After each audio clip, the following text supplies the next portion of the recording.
આ તરફ વાત કરીએ દિલ્હી પર ગાઢ ધુમ્મસની ચાદર છવાયેલી જોવા મળી રહી છે। અનેક વિસ્તારો એવા છે જ્યાં વિઝિબિલિટી 0 મીટર થઈ ચૂકી છે। દિલ્હીમાં વાહનોની રફતાર ધીમી પડી 20થી પણ વધારેની સ્પીડ પર વાહન ચલાવવું અત્યારે મુશ્કેલ ભર્યું બની ચૂક્યું છે।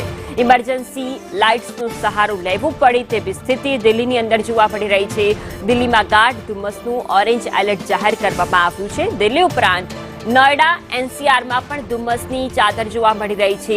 ગગનચુંબી ઇમારતો જાણે કે ધુમ્મસની નીચે ઢંકાઈ હોય તેવા દ્રશ્યો સામે આવ્યા છે।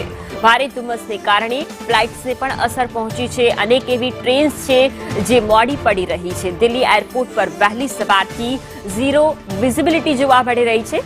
એરપોર્ટ એડવાઇઝરી ઇસ્યુ કરીને પ્રવાસીઓને કહ્યું છે કે ઘરેથી નીકળતા પહેલા ફ્લાઇટ કંપનીઓ સાથે સંપર્ક કરે અને ફ્લાઇટના સમયની જાણકારી મેળવી લે। અનેક ફ્લાઇટો મોડી પડી રહી છે તો અનેક રદ કરવી પડે તેવી પણ સ્થિતિ જોવા મળી રહી છે। ફ્લાઇટની સાથે સાથે ટ્રેન વ્યવહારને પણ અસર પહોંચી છે। દિલ્હીમાં ભારે ધુમ્મસની સાથે સ્મોગનું પણ સામ્રાજ્ય સર્જાયું છે। ધુમ્મસ અને સ્મોગને કારણે એર ક્વોલિટી ઇન્ડેક્સ 400ને પાર થયું છે। દિલ્હીમાં લઘુત્તમ તાપમાન 6 ડિગ્રી રહેવાનું અનુમાન સેવાઈ રહ્યું છે અને આવનારી 26થી પણ વધુ ટ્રેન્સ વિલંબિત થઈ રહી છે। દિલ્હીની અંદર અત્યારે વાહન વ્યવહાર પણ ખરાબ રીતે પ્રભાવિત થયું છે।